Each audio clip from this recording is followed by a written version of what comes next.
call this meeting to order of the Folsom Cordova Unified School District. Ms. Rochelle, would you be so kind to take roll? Yes. Mr. Reed? Here. Mr. Chalam-Churla? Here. Ms. Larrett? Here. Ms. Lofthouse? Here. And Mr. Clark?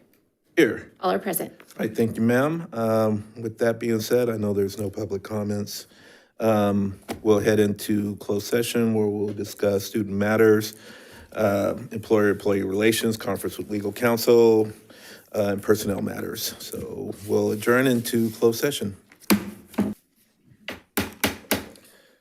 All right, today is Thursday, November 20th, and I'd like to call this meeting of the Folsom Cordova Unified School District to order. Ms. Rochelle, could you take roll, please? Yes. Ms. Lopez-Petracca? Here. Ms. Luong? Here. Mr. Reed? Here. Mr. Chalam-Churla? Here. Ms. Larrett? Here. Ms. Lofthouse? Here. Mr. Reed? Sorry. Still here. Excuse me, Mr. Still here. You still here? Excuse me, Mr. Clark. I'm here. All are present. Thank you. Right. Thank you so much, and we will go with the land acknowledgement.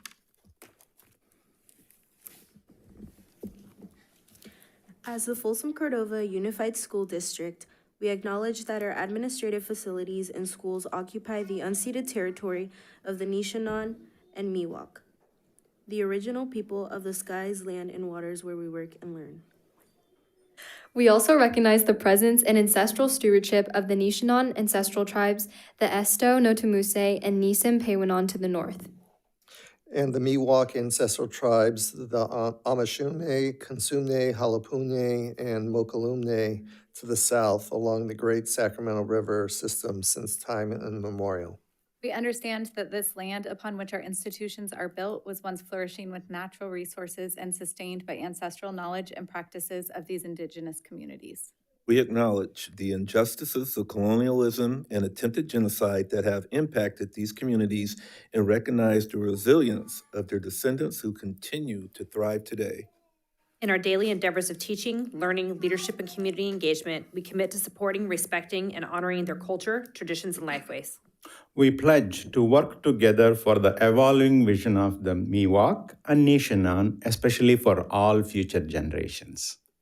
All right, thank you. And with that being said, we are going to have a special guest, Ms. Rowan, come up and lead us in the pledge.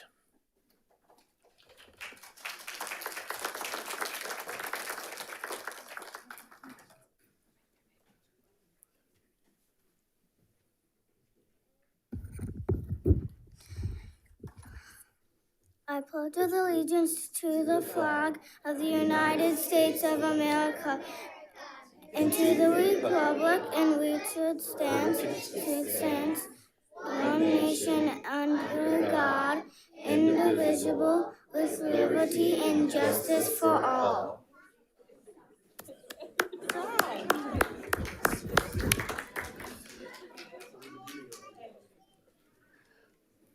All right, how cool was that? All right, a broadcast and recording is being made at the direction of the board, and the broadcast may capture images and sounds of those attending the meeting. Tonight's meeting is being live streamed on the district's YouTube channel. The recording will be cablecast with replays on Metro Channel 14, the local government affairs channel, and the Comcast cable system. The recording will also be closed captioned and video streamed at Metro 14 Live, saccounty.gov. The Folsom Cordova Unified School District Board Policy 1313 promotes mutual respect, civility, orderly conduct among employees, parents, and the public. We will treat staff, parents, and members of the public with respect and ask them the same in return. If any member of the public uses obscenities or communicates in a demanding, loud, insulting, and/or demeaning manner, the board will calmly and politely admonish the person to communicate civilly. Public comments during board meetings are an important component of public engagement and transparency. Members of the public will not be permitted to yield their speaking time to another member of the public. All written comments submitted by 2 p.m. today to the board have been read. Per the Brown Act, the board is not allowed to enter in a two-way discussion on any matter not on the agenda. And with that, we'll go on to item D, District Recognition Month. Superintendent? Yeah, as we do with all the celebration months from the district, November is the celebration of California Sikh American Awareness and Appreciation Month, and I believe we have someone here to do our presentation. Welcome. Good evening, Board President Clark, members of the board, and Superintendent Swanson. I'm Namrata Mishra, Equity Leader and Attendance Clerk at Folsom Middle School. Tonight, I'm here to talk about California Sikh American Awareness and Appreciation Month. As we begin, I'd like to share a bit about this year's Sikh Heritage Month theme. At its heart, it speaks to a deep sense of inner peace, one that comes from connecting with something greater than ourselves. It points us towards a joy that isn't tied to circumstances, and a reminder that real wholeness comes from recognizing the unity we share with one another and with the whole world around us. In 2014, California set aside the month of November to recognize and celebrate the Sikh American community. It was a way for the state to acknowledge their impact, encourage deeper understanding, and affirm that there is no place for discrimination or hate in our communities. Sikhism began in Punjab region more than 5 centuries ago. And today, the Sikh community is an important part of the fabric of our country. With hundreds of thousands of Sikhs calling the US home at its core, the faith is grounded in principles like treating everyone with dignity, giving back through service, and recognizing our shared unity. This slide highlights key points in Sikh American history. Early Sikh immigrants arrived through Angel Island, and by 1912, the first Gurudwara in the United States was established in Stockton. Sikhs continued to serve and contribute even in times when they weren't granted full rights, such as during World War II. A major milestone came in 1956 when Dalip Singh Sahni became the first Sikh American elected to Congress.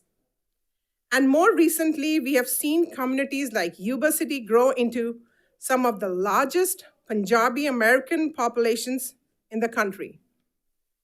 Each of these moments reflects both resilience and deep civic engagement. As we continue, we want to take a moment to highlight notable figures from the Sikh community who have made remarkable contributions. One such inspiring individual is Fauja Singh, often called the Turban Tornado. He began running marathons at the age of 89 after personal loss and went on to complete races around the world well into his hundreds. While official records couldn't fully document his age, his history is a powerful example of perseverance, faith, and idea that it's never too late to achieve something extraordinary. Continuing with the notable figures in the Sikh community, Valerie Kaur has been a powerful voice for civil rights and social justice. After 9/11, she rose to prominence advocating against hate crimes, targeting Sikh, Muslim, and South Asian Americans.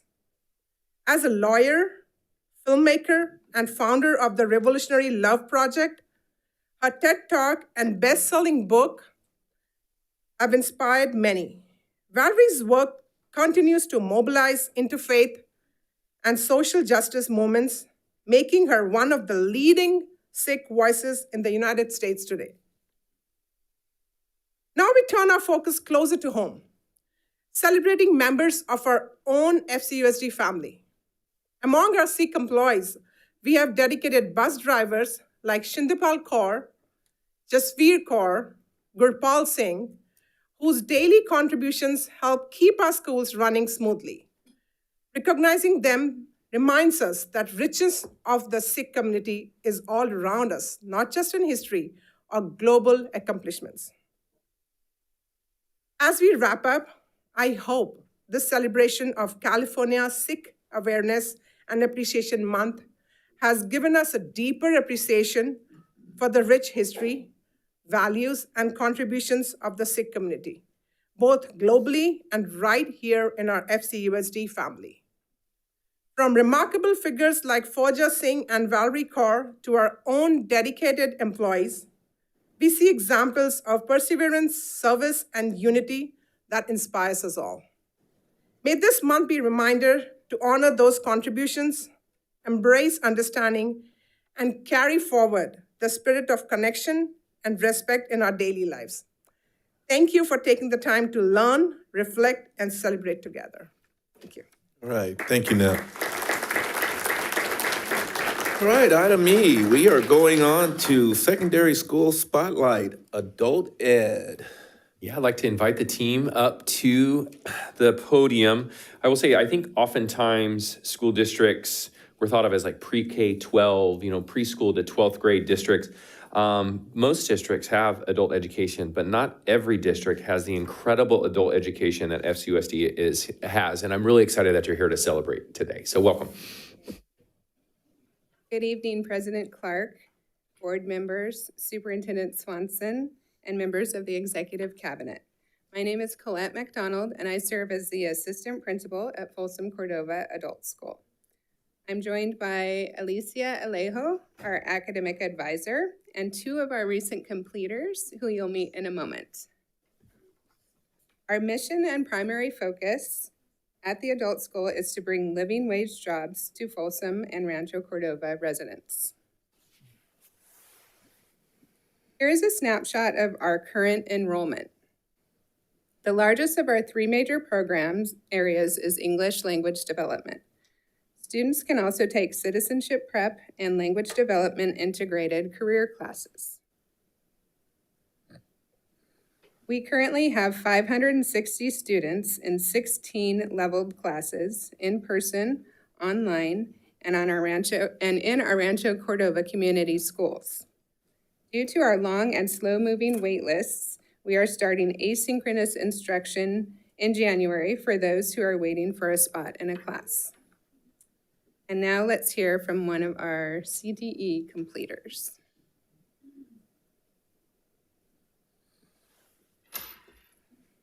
Good evening, and thank you for having me.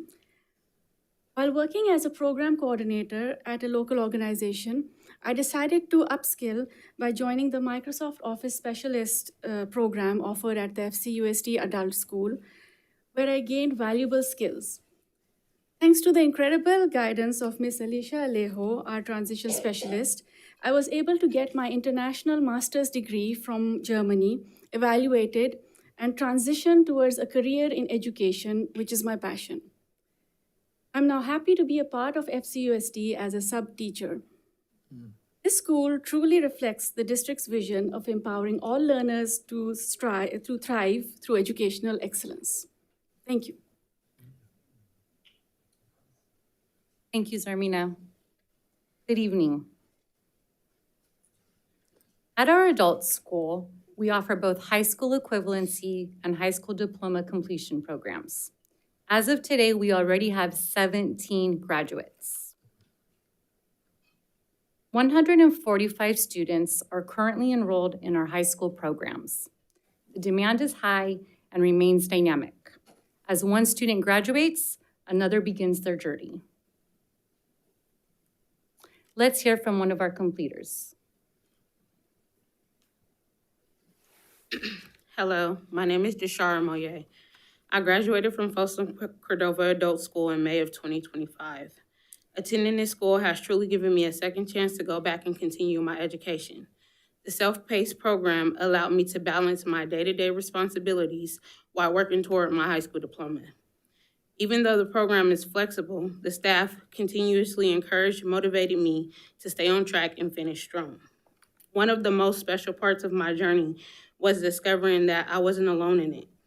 I graduated alongside my nephew, my cousin-in-law, We didn't even realize we were all attending the same school until graduation. In addition, I have 2 other cousins who graduated Folsom Cordova Adult School years before me.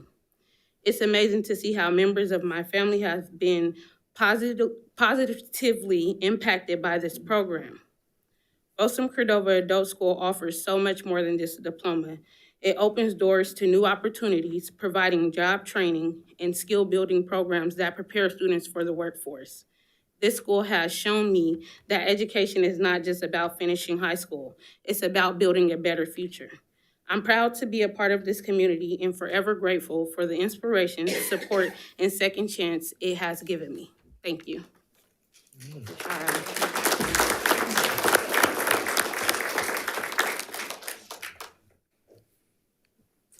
Our CTE program serves about 200 students in workforce and credentialing classes. New cohorts start every 4 to 12 weeks, giving students flexible entry points year-round.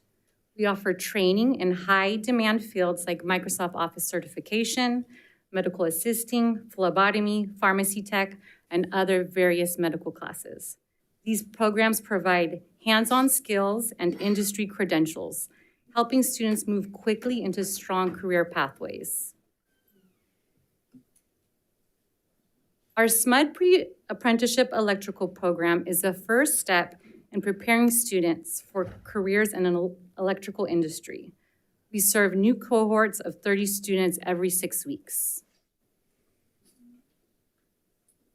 Partnership with FCUSD programs.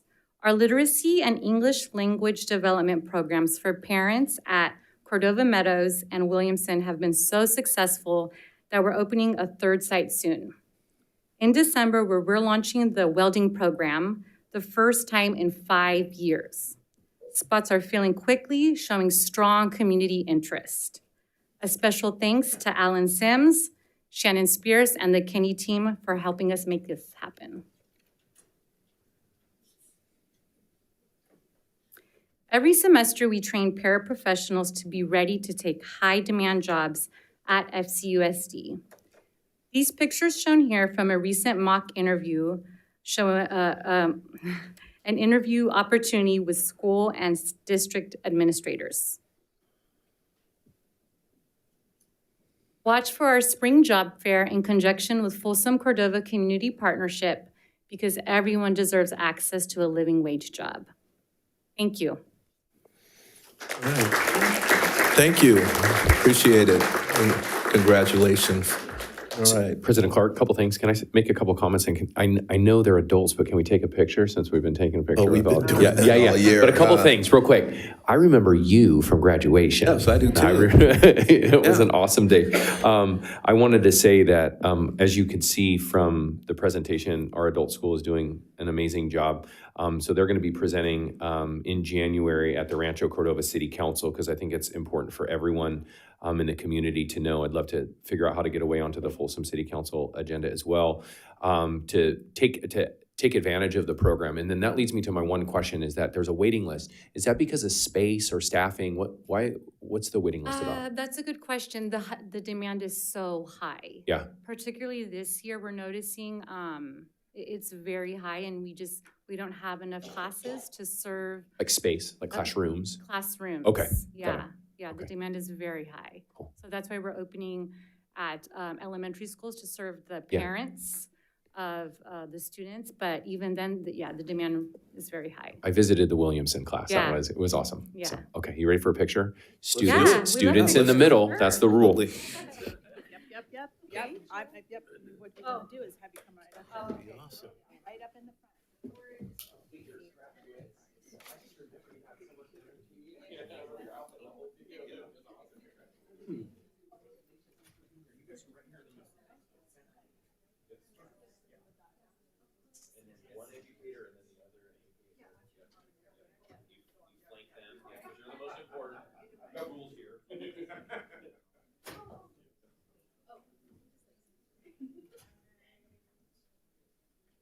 That looks really good, really good. Okay, look up here at me, 1, 2, 3. Couple. All right, thank you so much. Thanks, y'all. Great job. Appreciate it.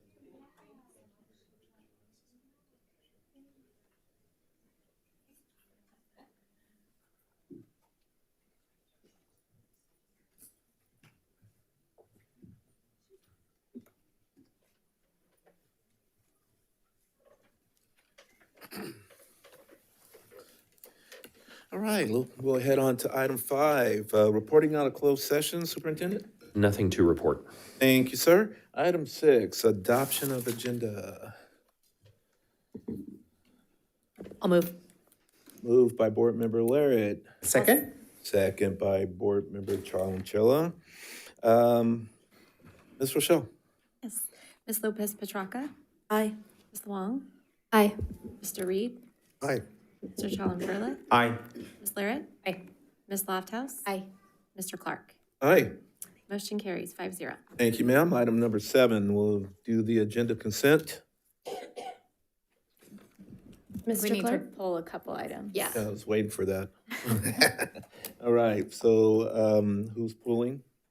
I will pull them, I think it's D and E, please. E&E, yes, ma'am. If All we could right. also add item L from community request.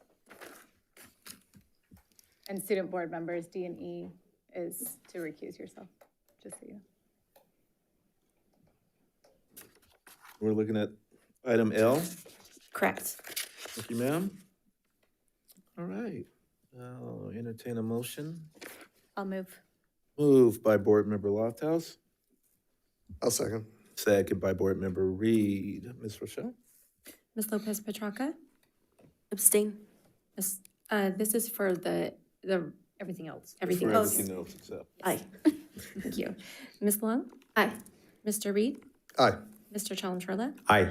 Ms. Larrett? Ms. Lofthouse? Aye. Mr. Clark? Aye. Motion carries 5-0. All right, we'll go into item D.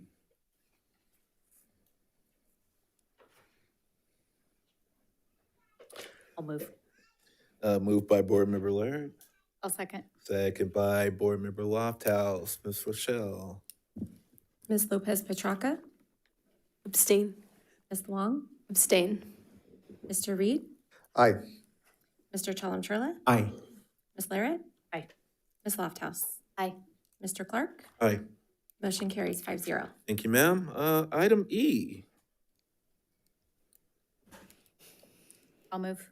Moved by Board Member Lofthouse. I'll second. Second by Board Member Charles. Ms. Rochelle? Ms. Lopez Petracca? Abstain. Ms. Long? Abstain. Mr. Reed? Aye. Mr. Chalem-Ferla? Aye. Ms. Larrett? Aye.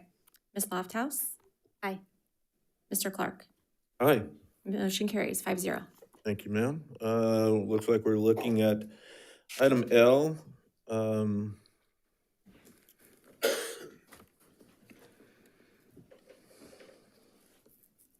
Any public comment on that? Yes, we have Mr. Smith. If you'd like to come to the podium.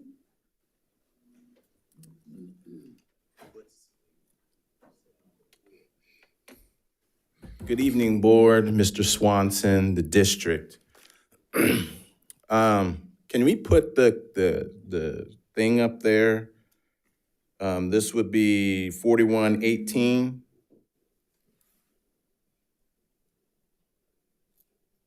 I want to point this out to, down there, yeah. I want to point this out to you guys.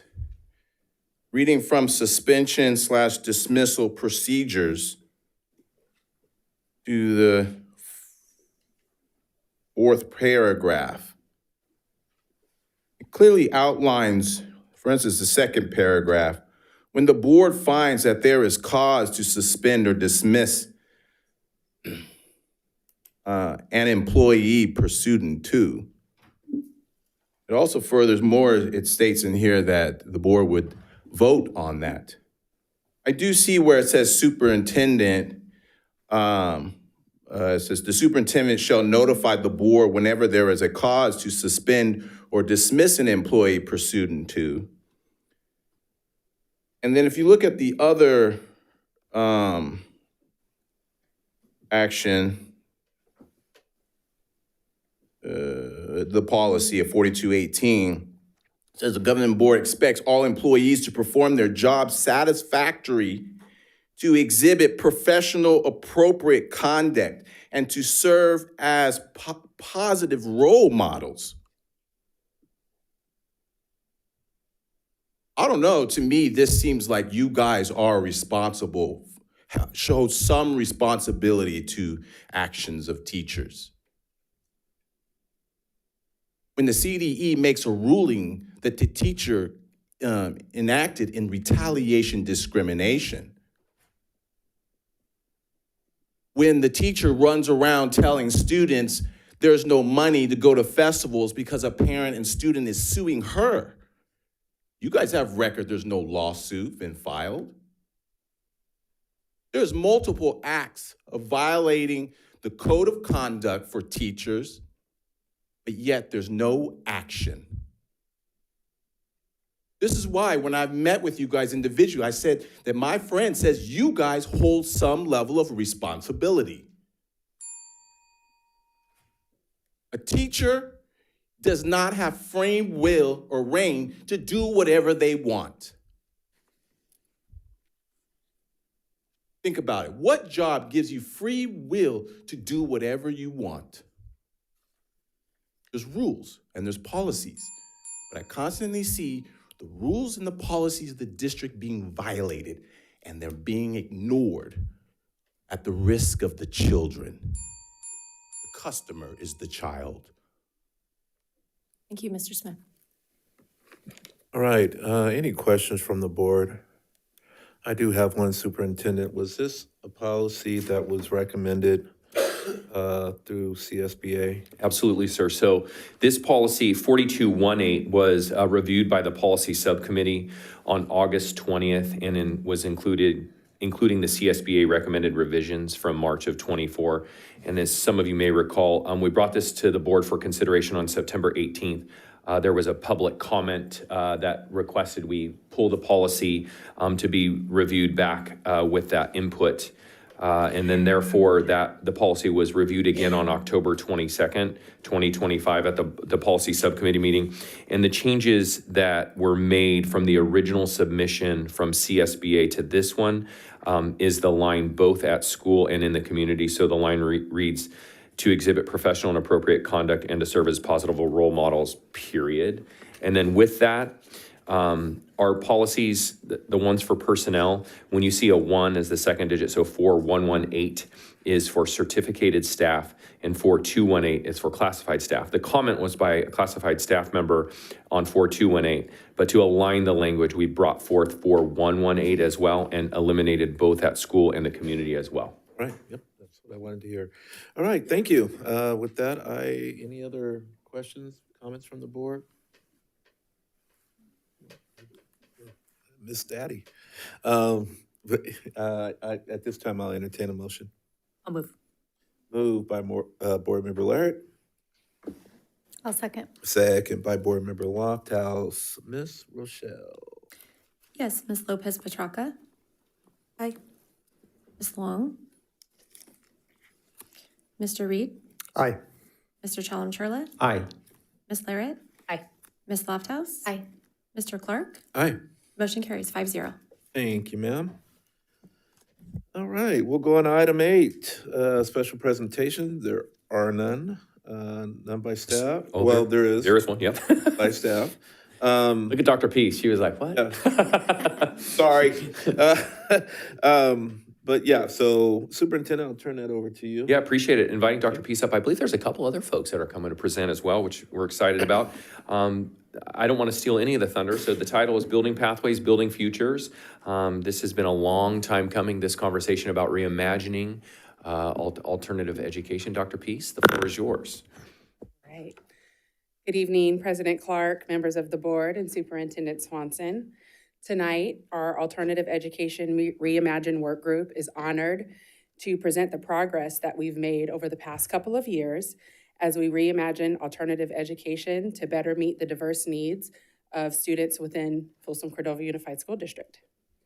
Our work has been focused on envisioning, not coming up with a complete program design, but really taking a step back and imagining what could we bring to our students and to the community that's new, innovative, and helping students achieve their most vibrant potential as they prepare to go into the workforce and into career and college, I'm sorry. Our team includes certificated and classified staff with meaningful participation from students and parents throughout the process. Our vision for the new school on Prospect Park Drive is to design and implement a comprehensive support program that identifies, engages, and supports students' academic, social, emotional needs, and ensuring equitable access to educational success. We envision a school that expands choice to students enrolled in our current alternative education programs, while also providing additional pathways for other high school students across FCUSD. We also envision a school that increases access to a wide variety of academic courses and learning modalities, including early education and dual enrollment opportunities, providing seamless movement between pathways for students, regardless of the school that they attend, supported by early interventions, continue to support students in their completion of A through G coursework and meet college and career readiness within a small, supportive campus community. We also envision a school that prepares students to graduate with a diploma and/or industry-recognized certifications, equipping them with immediate employment and college success. So why are we even having this discussion or engaging in this work? We recognize the need to modernize and reimagine alternative education so that it evolves to meet the needs of our students and remain responsive and relevant. We know that district-developed schools are uniquely positioned to provide the supports, resources, and continuity that our students need to succeed, something that external options cannot consistently offer. Enrollment-driven funding creates a challenging paradox. We need resources to grow and innovate, but growth itself depends on high-quality, competitive programs to be in place. Central to this work is the commitment to equity and access, providing multiple pathways that address the unique needs of our students, ensuring that every learner has the opportunity to succeed. Right now, we're going to highlight the strong foundation that our current alternative educational programs have set forth for schools and staff.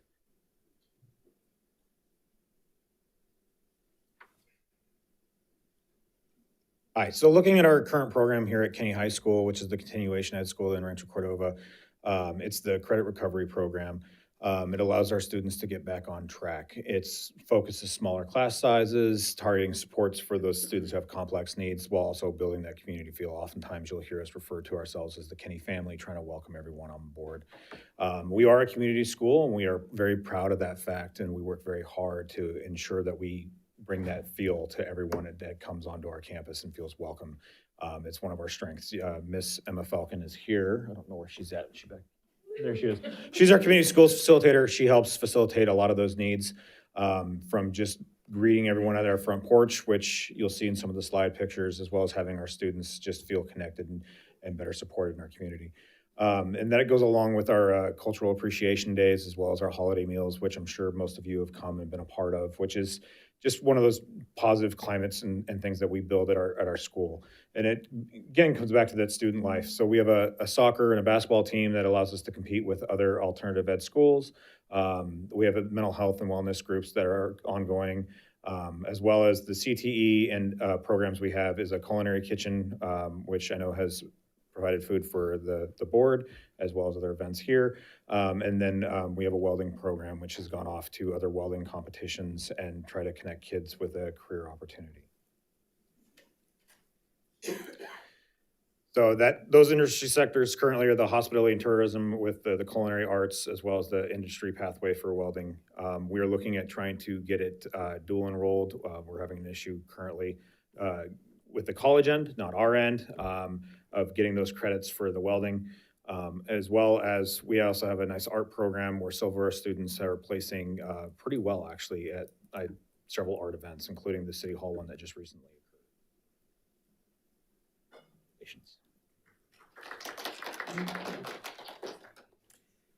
Good evening.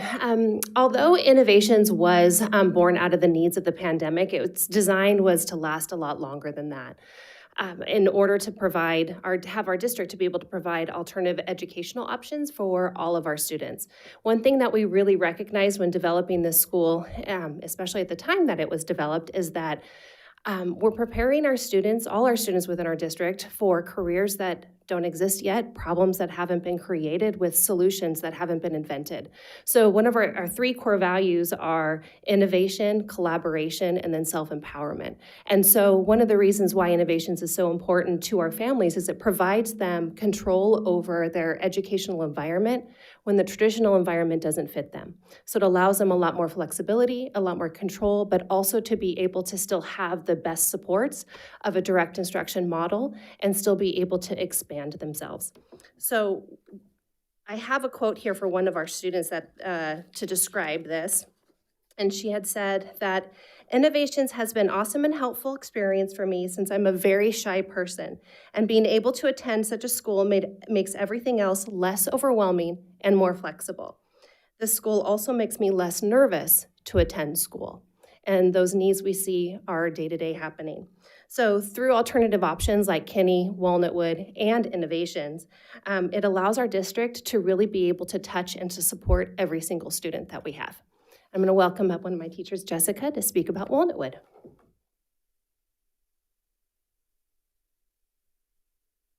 I'm Jessica, and I'm probably the nervous Nelly in the group. So I'm delighted to be here to share the incredible work happening at Walnutwood High School, where our focus is dedicated, personalized success for each and every one of our students.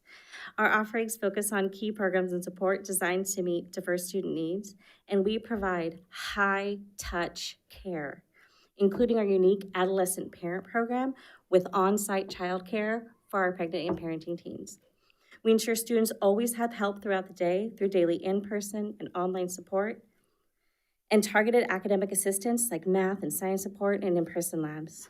Our Folsom satellite, which I call my home, also offers a crucial study space, appointments, and SEL connections for independent learners. Our commitment is reflected in our options and outcomes. By helping students successfully overcome credit deficiency, we have achieved increased graduation rates and are proud to celebrate our early achievers, including 13 junior graduates last year. Students gain a crucial head start through dual enrollment with community college and our wonderful concurrent enrollment through other Folsom Cordova schools. Our comprehensive post-high school program support has led to 62% of our graduates currently being enrolled in 2- and 4-year programs. Beyond academics, we prioritize our student life and culture. We increase connectedness through meaningful activities. We provide essential care through our mental health and wellness groups. And whether students are pursuing work experience or technical theater or welding or participating in athletics at their school of residence, Walnutwood is a place of support, opportunity, and belonging.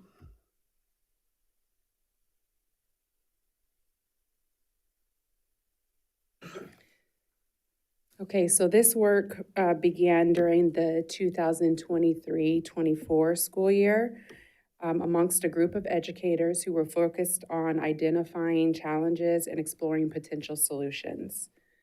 During the 24-25 school year, we began hosting monthly meetings with the support of our amazing facilitator, Nina, to study the model of local alternative programs and to consider how those approaches would meet the needs of Folsom Cordova students. This year, we've shifted to bi-weekly meetings, deepening our work, addressing the specific needs of the school. We've also collaborated with the DLR group, and they've taken us through several meaningful activities to better understand our current programs and translate our vision into the planning process.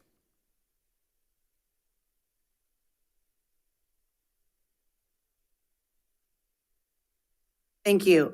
As was spoken about in the previous slide, human-centered design is at the center of all the work that was developed by the D School at Stanford. And the process that we are following is a refinement of that was done between the K-12 network at Stanford and the Center National Equity Projects. At the center of this diagram are the words notice and reflect. This is part of every aspect of the process and is intended to ensure we are creating a learning environment that is responsive to the needs of the students we serve. From empathizing to imagining to prototyping, our work seeks to develop an understanding of who our students are and creating an environment that allows them to be seen and to be successful.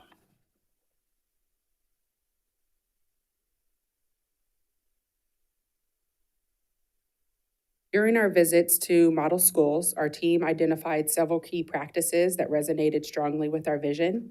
These programs place a high emphasis on empathy, truly understanding and responding to student needs. We saw students light up when experiencing wellness spaces. Many were taking photos and they were just really imagining like how that could look at their specific school sites. It was pretty remarkable to see their excitement about it. We also observed the value of strong CTE pathways, robust enrichment opportunities, and the critical role of support staff, specifically counselors, in guiding and supporting students' academic and social-emotional growth. Innovative scheduling allowed students to engage fully in those opportunities while balancing academic requirements. Finally, intentional program marketing fostered pride and recognition. Students felt respected and seen, knowing that other high schools valued their programs. These observations provided important insights as we design a new school that is engaging, equitable, and most importantly, student-centered. One of the best ways to introduce design thinking is to actually experience it. For this project, we had the group work in teams to brainstorm ideas based upon the things that we learned from the site visits that we did for model programs. So each team then defined those ideas in the context of Folsom Cordova. We generated possible solutions and we built some prototypes. Don't judge my pitiful prototype that's, that's at the bottom there. But why did we do this? We did this to help the team get comfortable with navigating ambiguity because design work is often messy and uncertain. We did this to practice looking at things from others' perspectives, to synthesize information quickly, and to be intentional about crafting solutions, as well as to move between big ideas and concrete action. We designed with the intention that we were going to take on challenges and we were going to uncover new possibilities. So let's talk a little bit about the new model. At the Prospect Park property, we intend to provide a personalized experience in an intimate learning environment that caters to the diverse needs and unique aspirations of each student. When we talk about alternative education, it's vital to clarify what it really means and what it doesn't. Alternative does not mean problem students or behavior issues. Rather, it means choice. Different pathways, different structures, different ways to learn. According to the California Department of Education, alternative schools of choice provide means for students to achieve grade level standards and meet their individual needs. Importantly, they must meet the same standards for curriculum, instruction, and student performance as a traditional school. So why does this matter in Folsom Cordova? Our vision is to create an alternative school of choice, not because of some label of at risk, but because we believe in offering meaningful options for students. This school will build on what we already do in our alternative education programs and expand on opportunities across Folsom Cordova. By doing this through a district-led model, we ensure high-quality academic programming, strong social-emotional support, and equitable access for all students who want a different way to learn, not as a last resort, but as a deliberate choice. Now I'm going to bring a member of our facilities team to talk about the new building design elements. Good evening. So I'll start off with the design elements. We've been talking about tonight, there's ongoing instructional program meetings. In those meetings, we're talking about designing flexible classroom space and the collaboration space, which was the district standard that as we're designing the new schools. And then, having space for independent study, whether it's smaller classrooms or a small space within a standard classroom. And a strong focus on CTE programs and then connecting with local businesses and, getting partnerships to come in and help us foster the CTE programs at this school site. The schematic design drawings, we're working through those now. We're anticipating having them, completed by the end of December. And then the design development drawings completed in March 2026. Over on the building process side, we're currently in the due diligence period of purchasing the commercial building.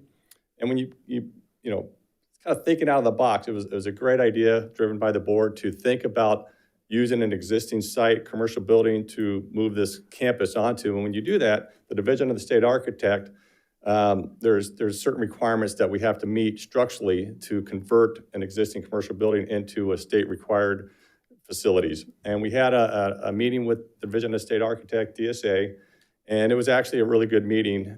We met with our structural engineer, state architect, and our team. And what it's going to take to convert that building to meet the structural standards came in with our budget, what we're anticipating to complete this school. So that was really good information as we continue to move forward with designing this project. We also had a site walk with the California Department of Education. Those are the two agencies that we have to get approval to move forward. There was no roadblocks that we ran into in that process, so that's also good news. We're anticipating having the construction documents completed by June 2026, and then going to DSA for approval in December 2026, starting construction in March 2027, with an anticipated completion of the project in June 2028.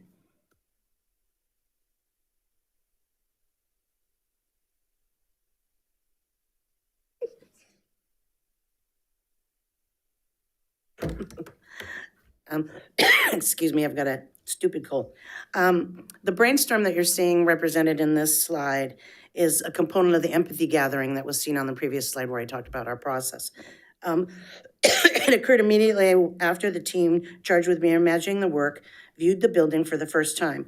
We felt that it was important to get their immediate reaction, which, as you can see, was extremely positive. The team members shared their excitement around the physical plant, ideas for the interior, and how all of that could support current and future programs at the school.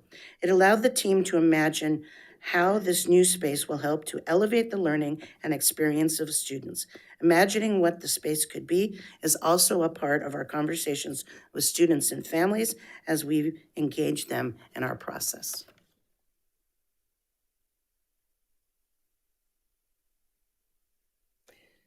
This visual highlights the multiple pathways and offerings we intend to make available to students within the new model at the Prospect Park location. Students can access traditional independent study or virtual learning, providing flexibility while staying connected to their educational goals. Dual enrollment and early college opportunities give students a head start on college coursework, supporting their post-secondary readiness. For clarification, early college, it's defined by you earning high school and associate degree at the same time while you're in high school, and dual enrollment classes at college while attending high school. For the SEL and wellness embedded throughout the entire program, this ensures that students' social emotional needs are supported alongside with their academics, which creates a balance and a healthy learning environment. Credit recovery options allow students to stay on track for graduation. Athletic opportunities are flexible, and students can participate in CIF-sanctioned sports at their school of residence or choose to engage in intramural sports offered at the new school. Our schools already offer A through G coursework and CTE pathways, but this new program would allow us to expand and enhance on these opportunities, meeting the diverse needs of our students. All of these pathways are designed to support college and career readiness, equipping students with the skills and experiences needed to succeed in whatever path they choose after graduation. This slide features quotes and reflections directly from students currently in our alternative education programs. Their words provide insight into how these programs impact their learning, growth, and sense of belonging. Through these reflections, we see how students feel supported, engaged, and empowered to take ownership of their education. They highlight the aspects of the program that inspire them, motivate them, and help them succeed academically and personally. By centering student voices in our planning, we ensure that the new school will continue to meet those needs, amplify those strengths, and create an environment where every student feels seen, valued, respected, and capable of achieving their goals. As we look to the future, our focus remains on building strong community connections, supporting meaningful growth for every student, and ensuring that all learners have opportunities and resources that they need. Rancho Cordova is a vibrant, diverse community with a strong sense of pride. We envision a school that expands its partnerships and continues to celebrate its rich diversity. This represents a small vision of current community partnerships from Yara, Sacramento Food Bank, and the Rancho Cordova Food Bank. Families are engaged through these programs as a central hub of belonging. We've consulted with local business leaders to analyze industry trends and gather student feedback, helping us identify CTE programs that align with workforce needs and student interests. Our culinary and welding programs at Kenny High School have been highly successful, and we plan to continue to expand on those offerings. The Culinary Arts program, in partnership with SMUD, will feature an all-electric kitchen, providing students with hands-on, sustainable learning experiences. There is also a strong interest in developing fire science and emergency medical response pathways in partnership with Sac Metro, preparing students for critical first responder careers. As we're exploring innovative programs in AI, data science, and computer sciences, giving students access to high demand and edge-cutting career pathways. These pathways provide students with academic and technical skills, as well as industry-recognized certifications, positioning them for immediate employment or further education after graduation. So as we conclude, I want to overemphasize that reimagining alternative education in Folsom Cordova is about expanding choice, expanding equity, and expanding opportunities for students.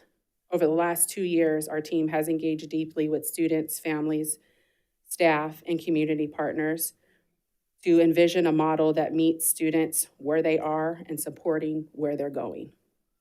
Our vision for the new school on Prospect Park Drive is to create a robust student program that identifies, engages, and assists students with their academic, social-emotional needs, ensuring equitable access to educational outcomes. This school will offer more choice for all students in Folsom Cordova and their families. This includes students who are enrolled currently in our program. We will increase access to a variety of academic courses, as mentioned earlier. Our students will be able to move seamlessly through pathways. Students will continue to complete A through G coursework and meet college and career readiness requirements. Students will be prepared to graduate with a diploma and/or industry-recognized certification, and every student has access to a program that's engaging and designed for them to thrive. Thank you. All right, thank you. It is a special presentation, but I actually am going to open it up for comments from the board, questions. I did have one. Back on page 8, you mentioned the partnerships with the community college. Was that just Folsom Lake College or other colleges within the Los Rios system? Or Walnutwood? Our post-high school planning. Is that the correct slide? No, the dual enrollment with community college. It just says community college. I'm just kind of curious. 8. Yep. Dual enrollment. I'm sorry, what's Yeah, was it just Folsom Lake College or is it colleges within the Los Rios? It's colleges within Los Rios. So we Okay. do tend to lean Folsom Lake because it's Oh, yeah, closer, and we have absolutely. the Rancho Community Center. But we've had students at the Placerville Center, several at Sierra College, because for a minute their CTE program was a little bit better. Right. And then, but mostly within Los Rios. So the choice, I mean, Sac City or American Sac City, River. whichever one they want. We're trying to find the program that fits them and then Perfect. works for their transportation needs. Okay, and also the only other comment I had is I try to drive away from that at risk. I love the word at promise.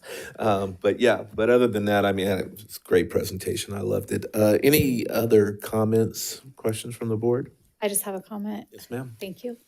And I would venture to say that this conversation started long before 2023, which was introduced on this, because when I was 2017, 2018. This was a conversation we started having, so much needed. This is a question, and I know that there's not an immediate answer. I asked Mr. Swanson earlier, but I was just curious for numbers in terms of students that leave our district to find other alternative options that we don't currently have that this new model will allow us to have. So it's being gathered, but I do know we have a number of them that do leave our district for neighboring districts that have programs that we don't quite offer. And so I love the idea that it's individualized. I love that we can be one-on-one with the student, find out what they need. So I love everything about it. Thank you.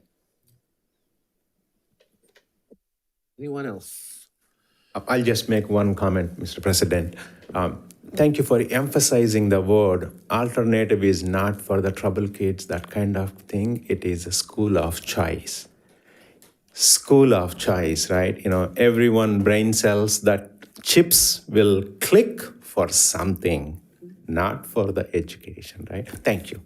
And Mr. Clark, I too love the phrase at promise, but I listed at risk because that is the phrase that it's a layman's term, right? Most people. No, absolutely. I just yes, say that because whenever you're at like an event or a perfect example at a CSBA conference, they drive that, oh, we're at promise. So, you know, I just prefer that word. I don't know. It's all good. All right. Other than that, thank you. Amazing. Thank you. Great job.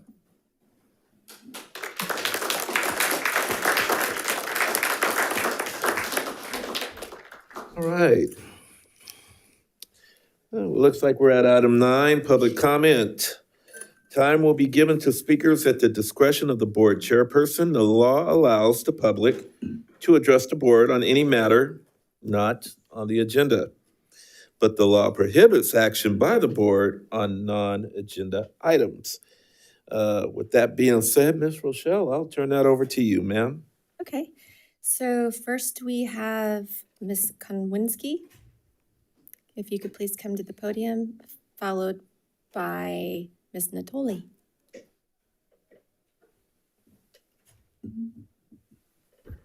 Good evening again, board members and Superintendent Swanson. My name is Allison Konwinski, and I have a 4th grader and 2 second graders at Theodore Judah Elementary. I am here to update you on the 2 classes highlighting the systemic problems at Theodore Judah since I spoke at the last board meeting. First, my daughter's 4th grade class.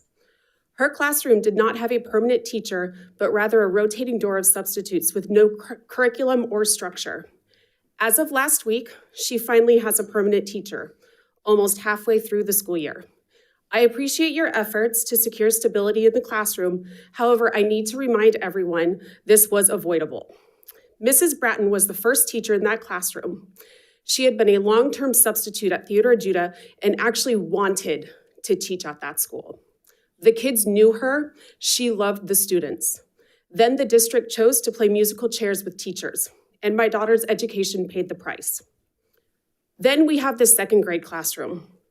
Last I was here, many parents brought up the safety concerns and lack of structure in learning. As a reminder, scissors had been thrown at the teacher, safe words have been established, the class is evacuated regularly, and lesson plans cannot be taught. Last week, the teacher took a leave of absence until mid-January. At least 5 students have unenrolled from that class, and over 10 students in that class did not go to school last week. One teacher may have been found, but you just lost another. And now you are going to have another class lacking curriculum and structure on top of the ongoing safety concerns. As a reminder, the same thing happened 2 years ago to kids in the current 4th grade class that just got a permanent teacher. As I said, there is a systemic problem at Theodore Judah that desperately needs to be addressed. I have been in contact with Superintendent Swanson and understand plans are put in place for this year. But let's plan for these issues occurring next year.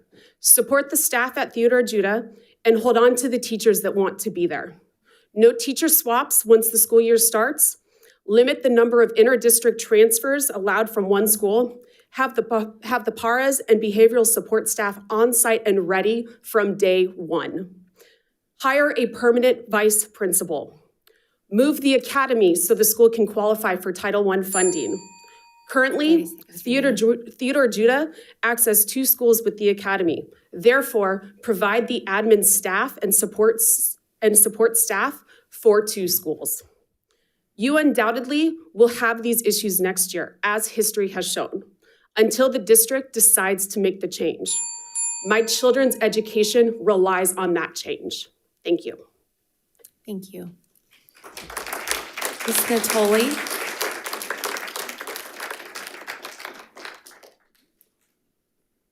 Followed by Ms. Ratterman.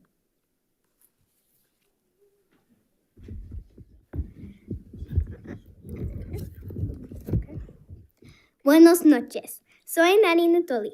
Me encanta aprender español, which means good evening. My name is Maddie Natoli. I love learning Spanish. I've been learning Spanish for most of my life at Folsom Hills Elementary. I began in kindergarten, and now I'm in Miss Coriano's 3rd grade class. My older sister Avery was also a part of the Spanish program and learned so much. If you were to go into Miss Coriano's 3rd grade classroom during Spanish time, you would hear everyone speaking Spanish. You would see a big smile on everyone's face, and you'd feel a calm, focused environment. And if you were lucky enough, you might even get to eat homemade buttery tortillas from when Ivana's mom came and taught us how to make tortillas. This program is important to me and my classmates. When we learn Spanish in class, everyone is really engaged and we can focus better. When we learn about other cultures, we can understand even more about them. For example, we learned about Cesar Chavez, who spoke up to get farm workers' rights through nonviolent methods. The program is not just teaching us Spanish. It also helps us learn to appreciate people with other backgrounds and cultures. The Spanish program is a great opportunity to learn another language, learn about other cultures while you are still young. Why get rid of that? Spanish means a lot to everyone here. Please don't give up on it. Thank you for your time. Now we will sing you a song called De Colores.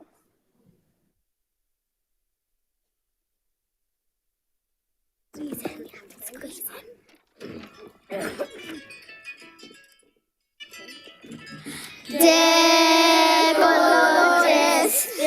colores se visten los campos en la primavera.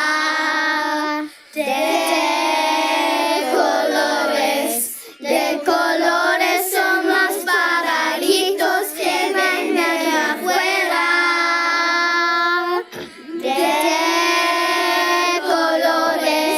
De colores en las árboles debemos lucir.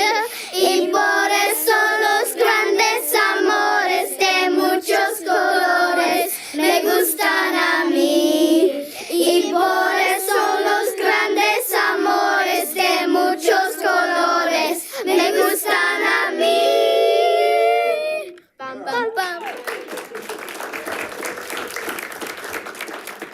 Thank you so much. You know where I'm going with this, right? I mean, would you be so kind as to come back up here, because I think as a board member, I'm hoping my colleagues would agree. I gotta get a picture with you all. I really do. Would you be so kind to come up and the board can come down and parents, please take pictures. We're coming right down to you. Okay, I'm going to make sure. After I get a shot, all right?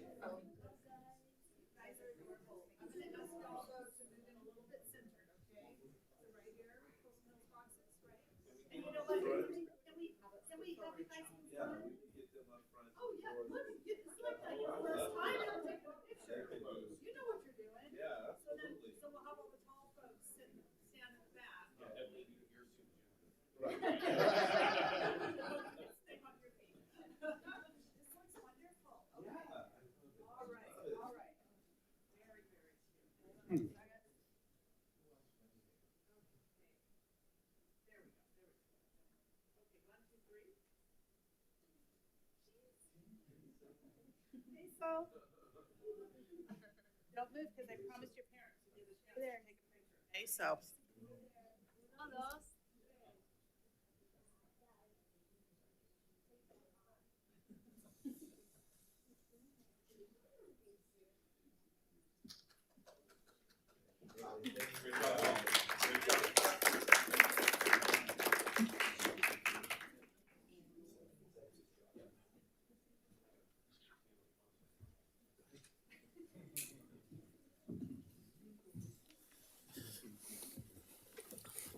Again, thank you, parents. I couldn't pass a chance. So, Ms. Rochelle, let's continue. Yes, if we could please have Ms. Roderman, sorry. Followed by Ms. Cortez.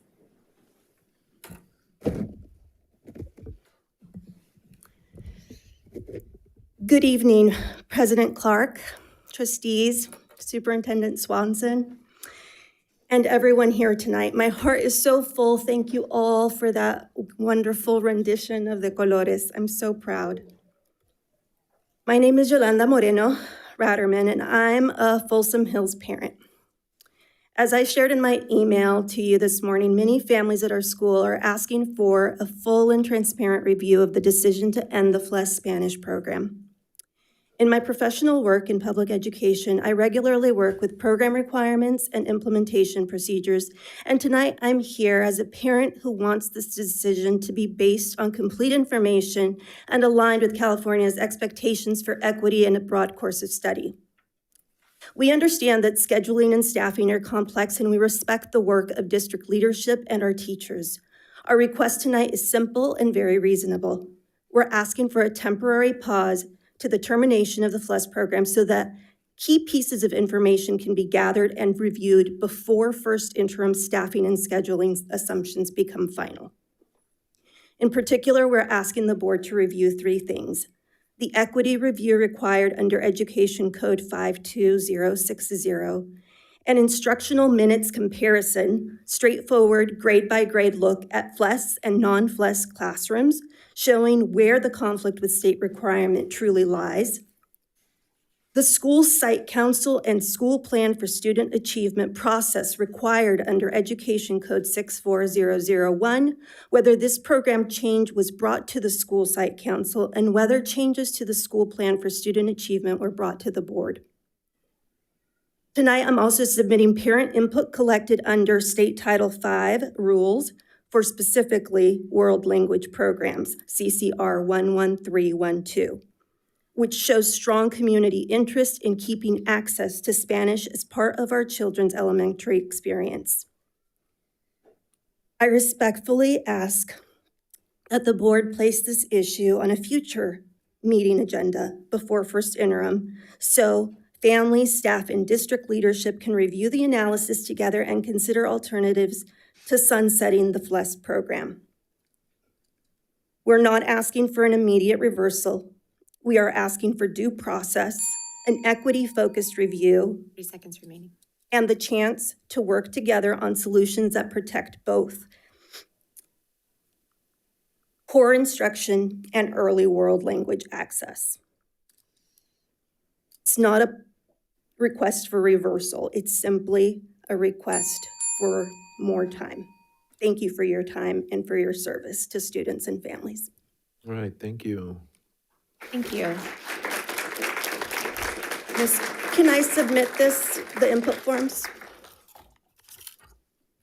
Ms. Cortez, followed by Mr. Thomas.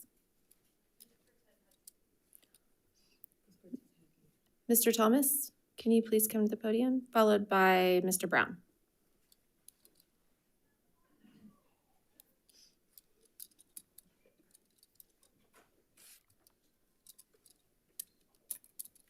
Good evening, board members and district leadership. Thank you for the opportunity to speak tonight. My name is Patrick Thomas. I'm a parent at Folsom Hills, Sutter Middle School, and my oldest son just graduated from Folsom High School last year. Tonight, I am asking for one simple thing, a pause. A pause in closing the FLES Spanish program so that the district can work with parents and teachers to save it. For more than 20 years, FLES has been an incredible opportunity for our children. It is the only elementary Spanish program in FCUSD, and once it's gone, our students may never get an opportunity like this again to learn Spanish within the district. The program costs the district almost nothing, as existing teachers incorporate Spanish instruction without additional staffing or expense. Yet it delivers clear academic, cultural, and developmental benefits. Closing a low-cost, highly effective program and replacing it with nothing does not serve students. Spanish is the second most spoken language in California. It is essential in our community and central to the identity of many FCUSD families. Closing the district's sole elementary Spanish program removes a pathway that supports academic success, cultural inclusion, and community connection. We also face real staffing challenges. Anecdotally, my oldest son had a Spanish teacher at Folsom High who did not speak Spanish. My wife, a native Spanish speaker, noticed immediately that the teacher was not fluent. The teacher would mispronounce my son's name, Fabian, every class. Parents want to help. If FLES needs volunteers, we will organize them. If it needs structure or support, we will provide it. But families deserve the chance to try. Right now, many parents feel shut out of the process. I emailed the district seeking basic information and received no response. So I'm asking, pause the closure, meet with parents and teachers, and give the community a chance to save a program that has benefited students for 2 decades. If after genuine collaboration, parents cannot sustain it, then revisit the decision, but do not end the program without giving families the opportunity to save it. Please work with us to preserve something meaningful for our children. Thank you. Thank you. Thank you.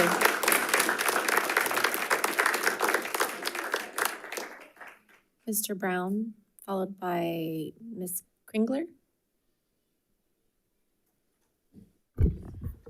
Good evening, trustees. My name is Matthew Brown, and I'm a Folsom Hills parent with a background in data and analysis. So I'll focus on a few concerns around how we make data-driven decisions on programs like FLES. Families have been told that FLES students receive reduced instructional minutes. That's a valid concern, assuming it's backed by data. If an instructional minutes audit or some type of quantitative comparison has been completed, it hasn't been presented to the community. And without actual data, neither the community nor the board can properly evaluate the validity of the claim that instructional minutes have been reduced. And we can't engage in an informed debate about whether it's necessary to eliminate the program. From a governance standpoint, program elimination generally requires a clear process. Transparency about the data being used, review of equity impacts established under district equity protocols, appropriate engagement of the school site council, board access to the underlying analysis before a budget action makes the change effectively permanent. From a data standpoint, my request is this. Before making any decisions on the FLES program, the board should receive, number one, the instructional minutes analysis supporting the rationale. Number two, the equity impact review conducted under district policy. Number three, documentation of the SPSA school site council process. Number four, the legal and compliance review addressing whether the revised elementary course of study continues to meet state expectations. These are standard components of proper program modification in California public schools. We respectfully ask that the board not allow first interim to function as a de facto approval of program elimination until these reviews are completed and presented publicly. Thank you. Thank you. Thank you.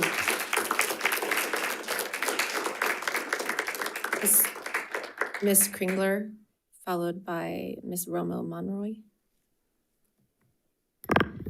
Good evening, board members. My name is Janine Kringler, and I am actually reading a speech prepared by another mom who had to leave early. She is both a parent and an educator. I'm not an educator, but I'm also a parent at Folsom Hills. That's why I volunteered to do this. But as an educator, she wanted to emphasize that the world language instruction is not extra. It is not enrichment in the casual sense. Research consistently shows that early world language supports improved reading development, cognitive flexibility, cultural awareness, and stronger academic engagement, as you've seen from our children here today. The California EL Roadmap and the State Board of Education and the Global California 2030 Initiative all reinforce the importance of the world language exposure at the elementary level. If a program like the FLES is being removed, the best practice in California's own guidance is to ensure a documented instructional minutes comparison, a clear rationale tied to the state requirements, a review of the alternatives, and the equity analysis showing how students from all backgrounds are affected. We have not yet seen those components as the other parents have mentioned. I'm not here to argue against the district. I'm here to support a thoughtful and transparent process. As an educator, I know how important it is that decisions about instructional programs are tied to data, not assumptions. And we respectfully ask that the board pause the implementation of the instructional minutes, audit, and SPSA documentation, and an equity review can be completed and publicly reviewed. That's the end of her speech, and since I have a minute, I'm just gonna add a little bit of my own thoughts. I grew up going to Folsom Hills, and I've lived in the neighborhood for over 30 years. We left the neighborhood to, pursue college dreams and other things like that. But when we moved back, I intentionally moved back to this area of Folsom Hills because of the childhood that I had and the ability to have these programs. And I know other people are, wanting those as well. That's why they, opt into these. So like I said, I moved specifically back and brought my children back to this neighborhood that I grew up in for these type of things. And I just want to add that it's really, really important because my kids went to private school before this. And so, like I said, I chose to take them out of private school for this program. So thank you for your time. Thank you. Thank you. Ms. Romo Monroy, followed by Ms. Doss. Good evening, board members. I know my English is not perfect, but I'm gonna do my best. My name is Sofia Romo, and I am the parent of an English learner at Folsom Hills. I want to share why the Spanish program matters so much for families like mine. For English learners, school can often feel overwhelming. They spend the entire day trying to keep up in English. Spanish class is the one place where they feel like at home. My daughter participates more in Spanish class than in any part of the day because it feels familiar, welcoming, and connected to who they are. Removing the Spanish program does not just remove a language class. It removes a place where English learners feel confident and included, which is a key part of the California English Learner Roadmap. That roadmap says that a school must give English learners access to a broad and rich curriculum, including world languages. Ending the program moves us in the opposite direction. A Spanish class helps English learners develop oral languages skills, participate more socially, and feel proud of their identities. Without it, we worried that our children will lose one of the few spaces where they truly thrive. We are respectfully asking you to pause this decision until the board can review the equity impact on English learners, students. We want to make sure our students are not overlooked. Thank you for listening and for your commitment to equity. Muchas gracias. Thank you. Ms. Doss, followed by Mr. Smith. Good evening, board members. I come unprepared. I just found out from one of my students' parents that the Spanish program was at risk, so that's why I'm here this evening.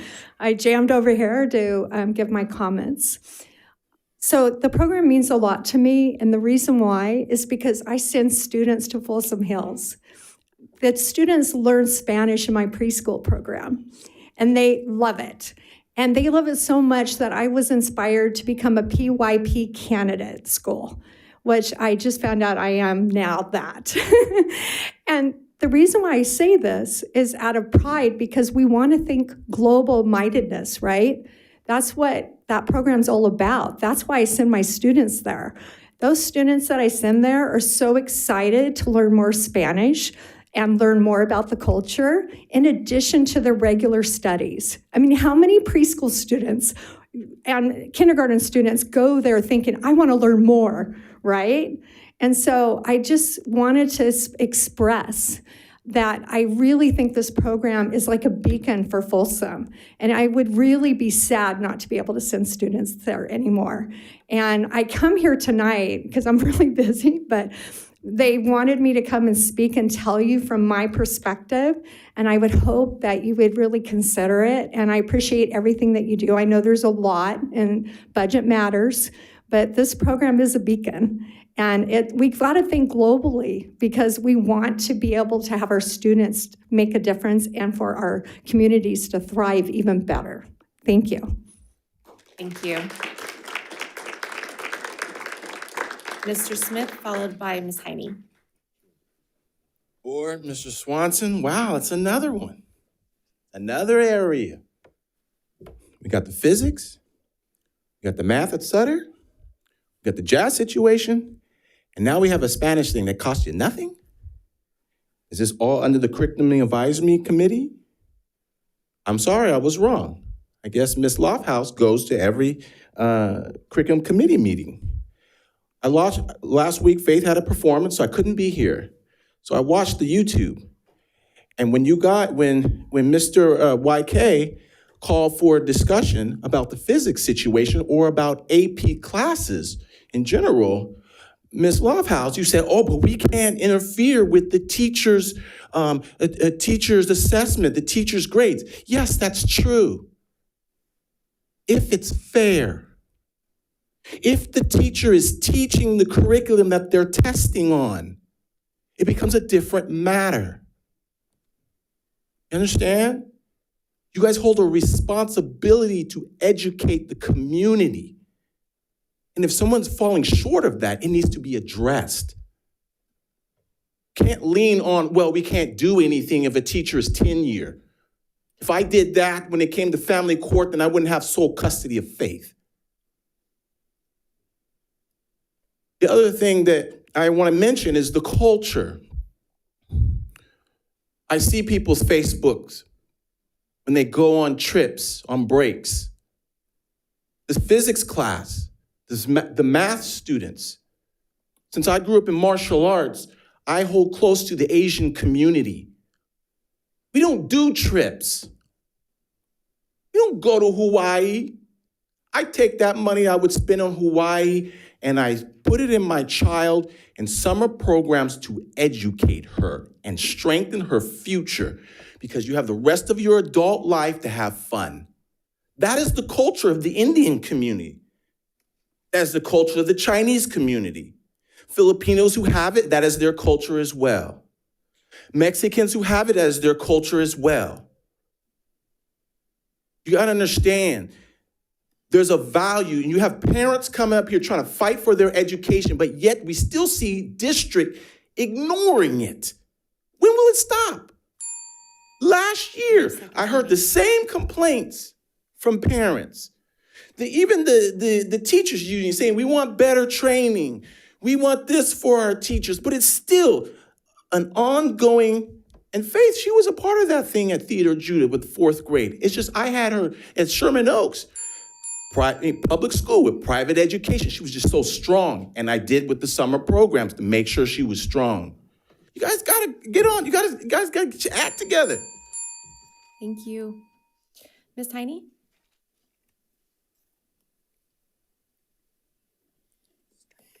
Good evening, board. I'll be brief. I just had some questions and I didn't get my speaking slip in time for the, it was agenda or consent agenda F with our curriculum approval of the new, or continuing for the next 5 years, I think is what most of them were. And I just had some questions. I know we're facing a huge budget crisis, right? I'm interested in the comparison of our cost of a physical textbook versus the annual yearly cost of the online. Online, they say it's about half the cost to pay for the digital textbooks versus the physical ones. I don't know what that actually looks like for our district. I also have lots of concerns being in the classroom a lot. We know there's tons of studies out there that physical textbooks improve retention and reading depth. They are active learning and engage deep reading. And like some of the studies say like 6 to 8 times the benefits, our students are so distracted with their Chromebooks. If I could put that genie back in the bottle, like they would not be in the classroom.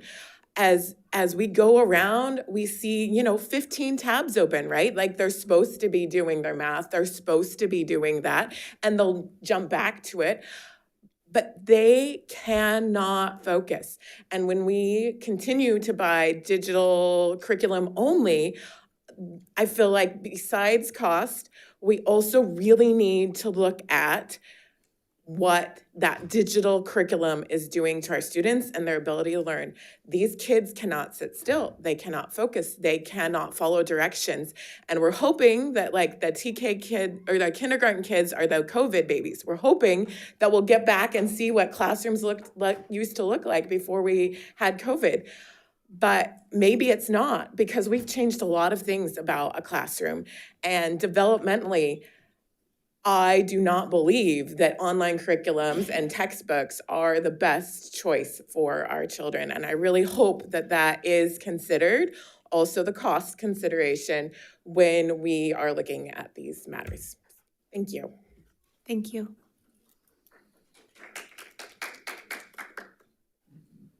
That is all the requests I've received.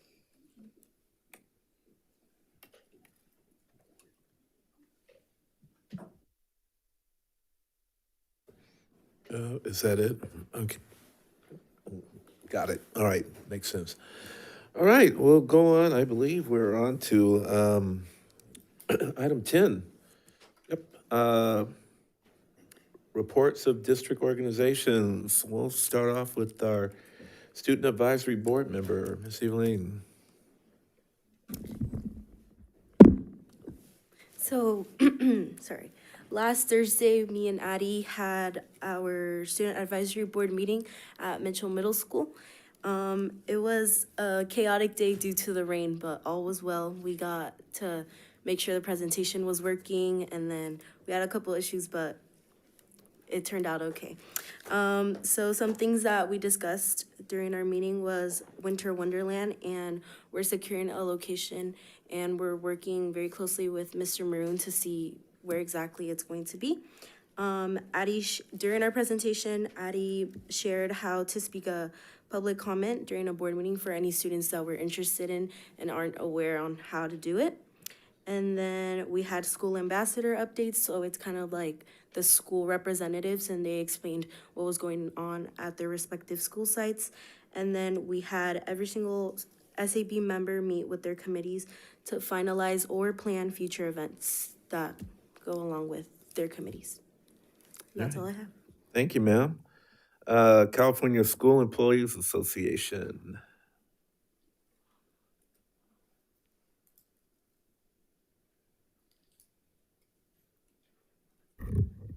Good evening, board members, Superintendent Swanson.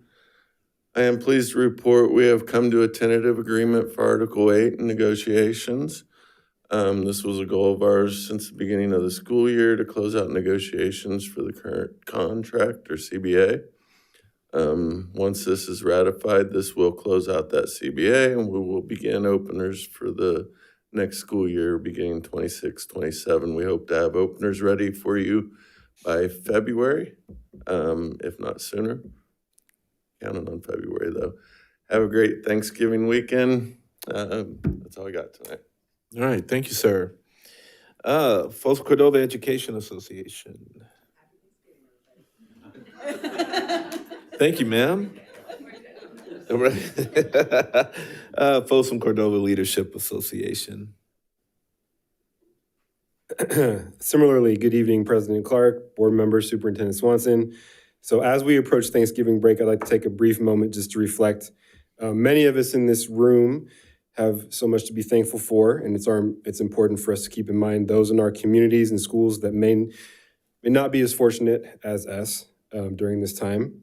And on behalf of our team, we want to extend our gratitude for all the work our colleagues, CSCA, FCEA, and all of you do for all of our students, and we wish our students and families a safe and restful and happy Thanksgiving break.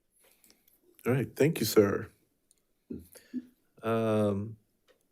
District English Learner Advisory Committee. No report tonight.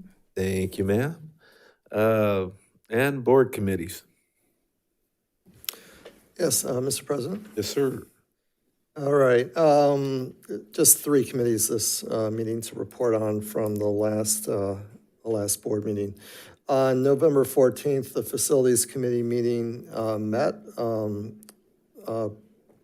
Board member Larrett and I attended that meeting. Before I get into all the items that we discussed at that meeting, there was one decision or recommendation that the committee did have for the board that I wanted to share, which is we have on our future agenda planning a placeholder to discuss secondary school boundaries.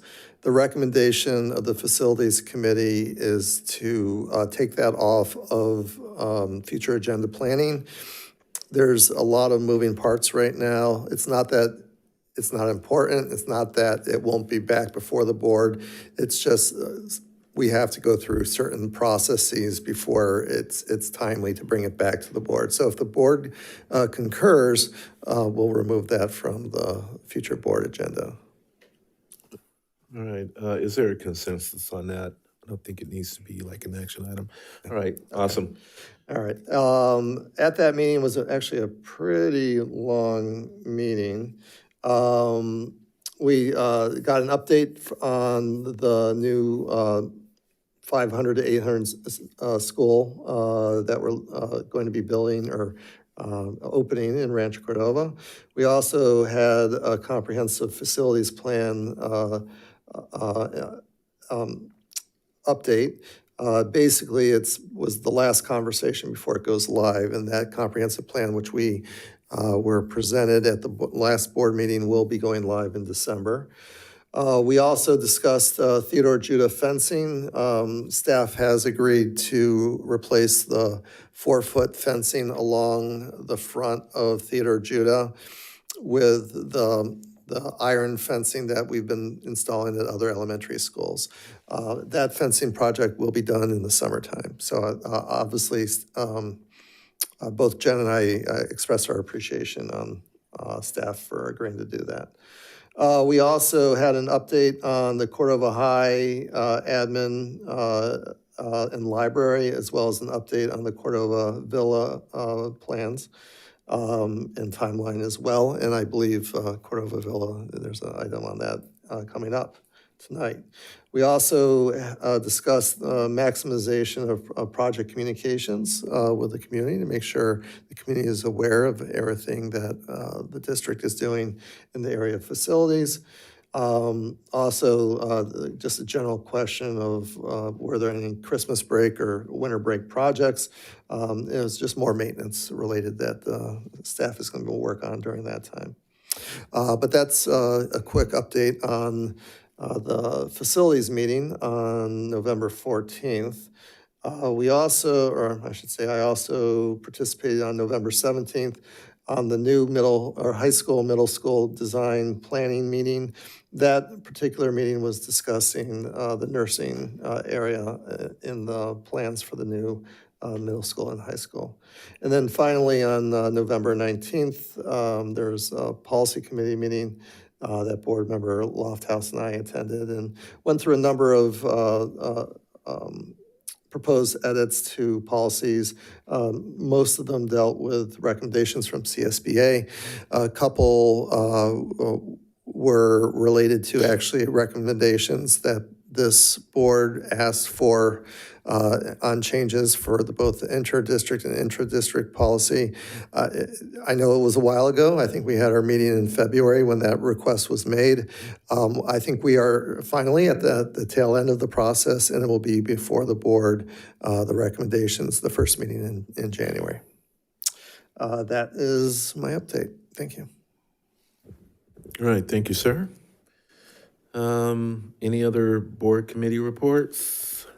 Go ahead. Oh, sorry, I just had one. I participated actually with FCEA on the Charrette for the new high school, middle school on the internal decor and materials. And I will tell you, it is far from just picking colors. It is an intensive process, and there's lots of things to consider. And I will tell you that we were talking a lot about not just cost, but durability factors and different things like that, going through options that we have. So I just want the public to know this is not a process that we take lightly. There was lots of discussion at the table, specifically around costs of things, but also the longevity of items, and taking a lot into consideration for our maintenance teams and facilities teams about how things will be able to be maintained and how they're gonna withstand the test of time without being over the top on costs. So lots of discussion. We definitely took a lot of the designs and we cut back quite a few things, I would say. And, really talking with FCEA about, teachers' perspectives on some of those spaces and things like that too, and some improvements that we could make that I think would make it more comfortable for our teachers also to be able to be in those spaces. So just as we kind of go through this process, just for a full transparency, we are, again, just really looking at those costs and making sure that we're doing our due diligence on that. So that's it. All right, thank you, ma'am. I just had the CIC meeting in November. There were 3 revision courses and 5 new courses. One that I'm super excited that the district will be offering, which is called Artivism. It's an ethnic studies in the visual arts class. So those come forward to the board, I think in maybe December. It's usually like 1 in between, sometimes 2, depending on the amount of revisions that they had to make. So that's all. Right, thank you. Okay, there is no public hearing. We will go on to item 12. Item A, approve annual organizational meeting of the Folsom Cordova Unified School District Board of Trustees set for Thursday, December 11th, 2025 at 6 p.m. Education Service Center, Rancho Cordova, California. Superintendent, did you want to elaborate on that a little bit? You pretty much said it all. It's just pursuant of Ed Code. There's a 15-day window in December when we have to do our reorganization meeting. This often is really critical after an election cycle because this is the meeting that we're installing a new board member, but this isn't an election cycle, but we still have the Ed Code. And so at that meeting, we will do our reorganization of voting for a new president, vice president, clerk, also board committees and so on and so forth. So this is the approval of hosting that meeting on December 11th, right, which is a regular scheduled board meeting. Yes, sir. Any additional comments, questions from the board? Take it out to public. Obviously, probably hearing none. We'll bring it back to the board and I'll entertain a motion. I'll move. Moved by Board Member Lofthouse. And second. Second by Board Member Charmchella. Ma'am? Thank you. Ms. Lopez Petracca? Aye. Mr. Reed? Aye. Mr. Chalam-Churla? Aye. Ms. Larrett? Aye. Ms. Lofthouse? Aye. Mr. Clark? Aye. Motion carries 5-0.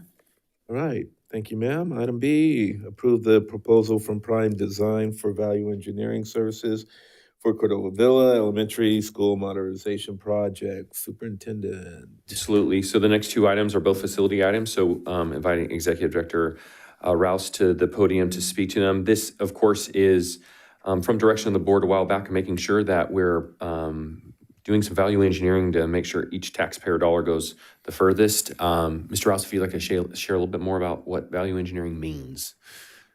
Yes. Well, good evening, Board President Clark, Board of Trustees, Superintendent Swanson. So value engineering is a process of where firms come in and work with the architectural team, and we look at how the projects are designed. And like you said earlier, Jennifer, as we take a look at best product value, longevity, and then is it part of your district standards? And you bring a project back into budget in the scope, so you don't have scope creep, excuse me.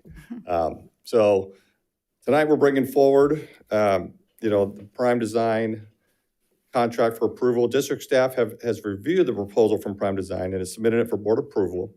Prime Design has proven expertise, a collaborative approach, and is aligned with the district goals and cost efficiency, functionality, and schedule reliability. Their involvement is expected to add significant value to the planning and design process for the Cordova Villa Elementary School modernization project. So staff is bringing forward a recommendation or a motion for the Board of Education to approve the proposal from Prime Design for the engineering services for the Cordova Villa Elementary School modernization project, and for the district to authorize staff to execute all necessary documents. All right, any questions from the board? Comments? I'm hearing none. Out to the public, obviously none. Back to the board. I'll entertain a motion. I'll move. I'll second. Moved by board member Lofthouse, second by, did you second that? Yeah. What, board member Chowjella, Ms. Rochelle? Ms. Lopez Petracca? Aye. Mr. Reed? Aye. Mr. Chalem-Churla? Aye. Ms. Larrett? Aye. Ms. Lofthouse? Aye. Mr. Clark? Aye. Motion carries 5-0. Thank you, ma'am. We will move on to item C, and we still have you up here, so slow Hello with again. it. Aye, yes. PowerPoint? While Mr. Rouse is grabbing the clicker, I just, not to put him on the spot or anything, but I would like to publicly congratulate Mr. Rouse on becoming a grandparent for the first time on November 11th. So his son had a baby girl, so he is just smitten with the girl. Oh, absolutely. And he's a general contractor, right? So he's already over there building stuff, so yeah. And she's gonna get a parade every November 11th for. So, congratulations. Pretty cool. Thank you for mentioning that. Tonight, we're gonna talk about the Cordova Villa Elementary School, the new construction modernization project, the lease-back contractor selection process. And in the overview, we'll be talking about the RFP solicitation and submission selection process, and then discussion at the end. So we start off with the request for proposal. We advertise it in local publications in the SACB. It was also posted on the Folsom Cordova Unified School District website, published it in 3 trade journals, and directly shared it with local contractors, basically did some bid solicitation to get them excited about bidding our project. We had 10 submissions that were received in the RFP. That's a really good response for this type of project. Here are the firms. I won't go through the list, but here are the 10 firms that we had that submitted for the project. And in the selection process, all 10 firms are generally qualified and skilled to construct this project. At this level of project, for them to be able to have the qualified personnel and bonding capacity, as we'll talk about a little bit later in this presentation. The selection process was to select the best value of the 10 contractors that were submitted.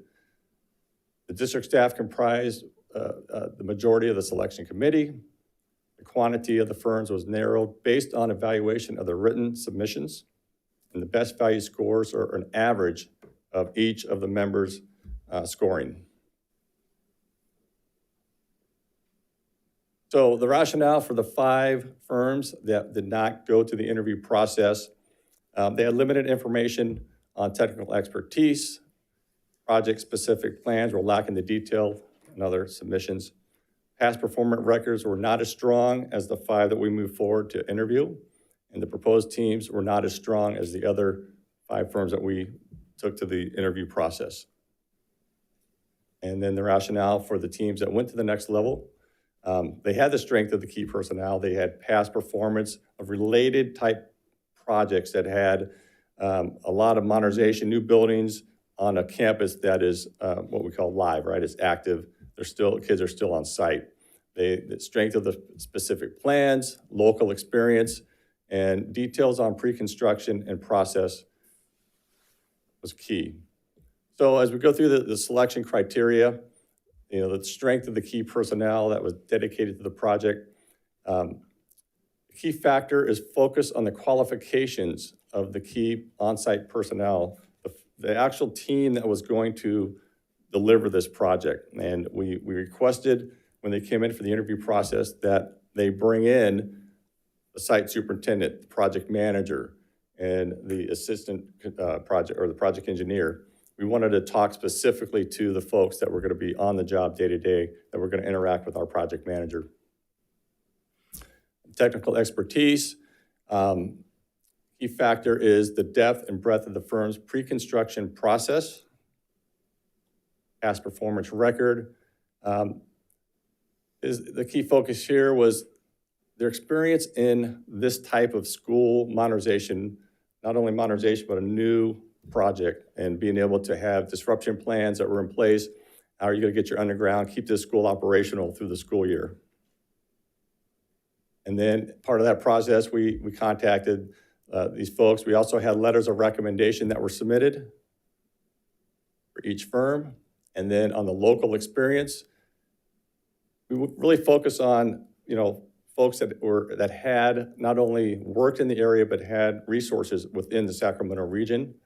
And then they built lease-back projects. That's another layer of being able to do this type of technical project at this level. And then we also looked at their safety record. And what's the safety record of the contractor? What's their scoring process?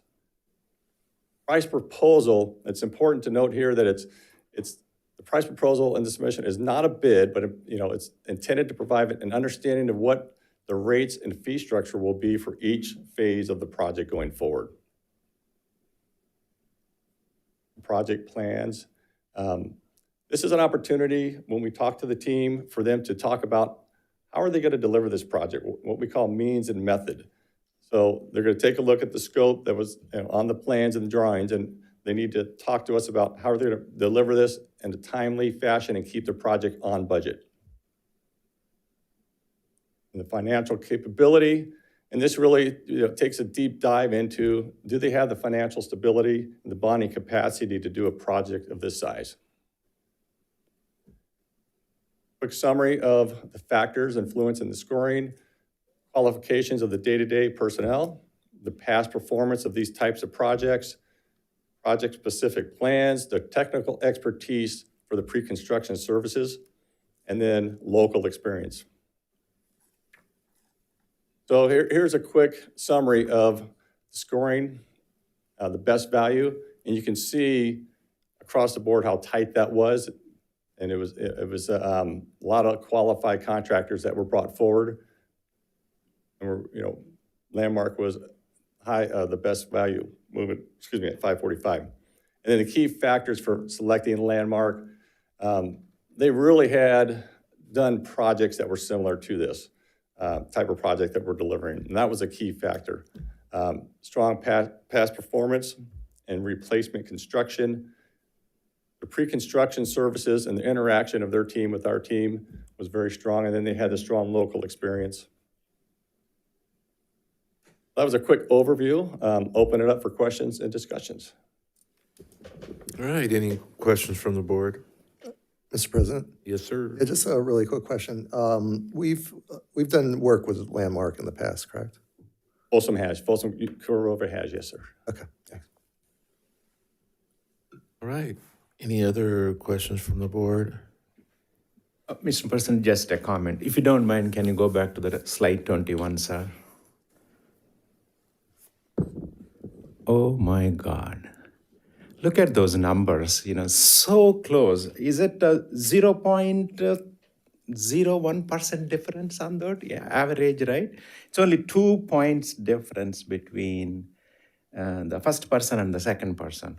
No, I'm just giving you the kudos to all of you, whosoever the staff reached out to the bigger pool of very capable vendors and bringing them and competing on this work. So I just want to give you that, I just said it, the word, oh my God, when I saw that number. Usually that's not, but that shows, how much hard work you guys have done to bring the best of the best to our town. Thank you.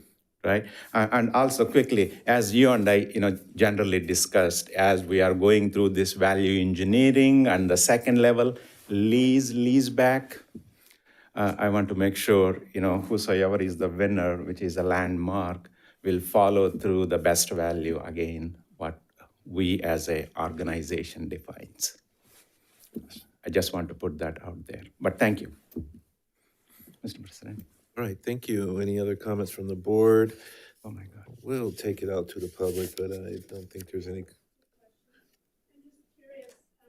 Ma'am, if I could have you come up to the podium, please. Where? Oh, there you are. If you can state your name for the record, I would appreciate it. Linda Hernandez.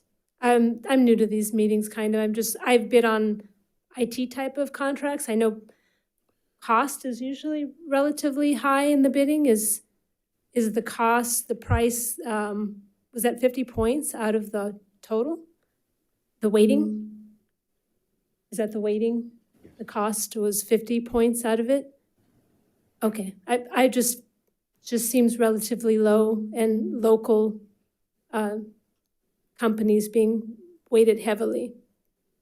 To me, that just seems a little odd. I'm sure it's fine, but I just, as a taxpayer, question it a little bit, because I think local, sometimes, I've seen that in contracts where it's a select group that we put bids out to, and that changes who bids.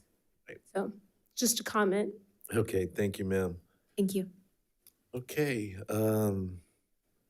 any other questions from the board? Bringing it back. I don't have any questions, mostly just a comment. Yes, ma'am. Cannot wait for this project to start.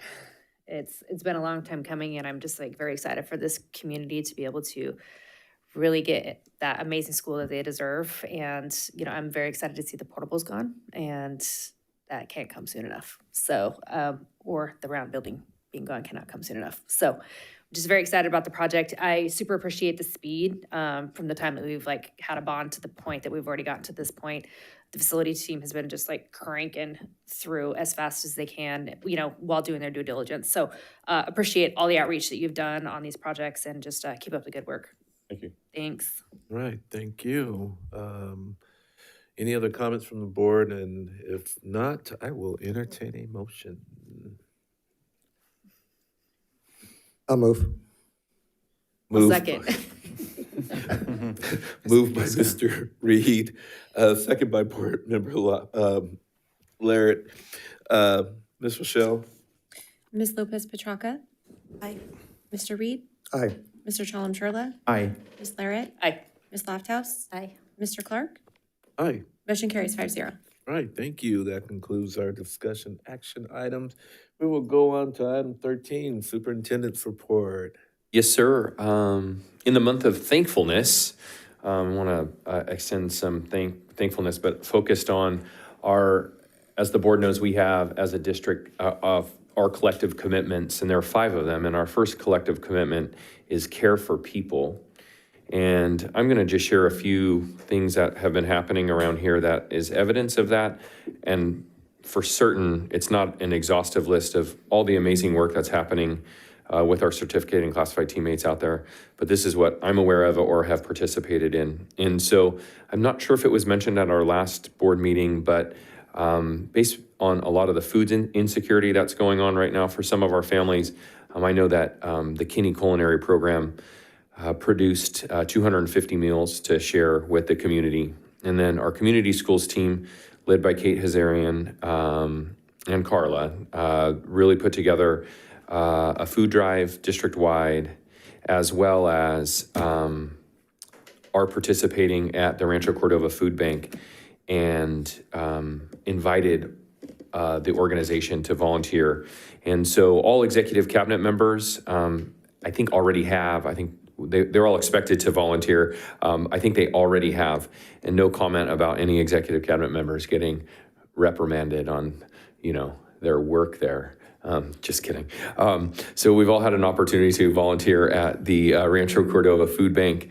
And I will say it is an incredibly heartwarming opportunity for us to serve our community in a different way.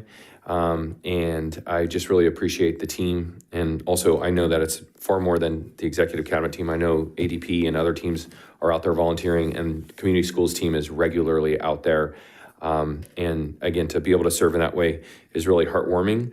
A couple more, we did a blood drive here, Vitalent, and 2 important points. We donated 23 pints of blood here from the ESC, And we have a therapy dog that works in the building some of the time, and our therapy dog was a big hit at the blood drive. So Vitalent wants their own therapy dog, I guess. So, and then lastly,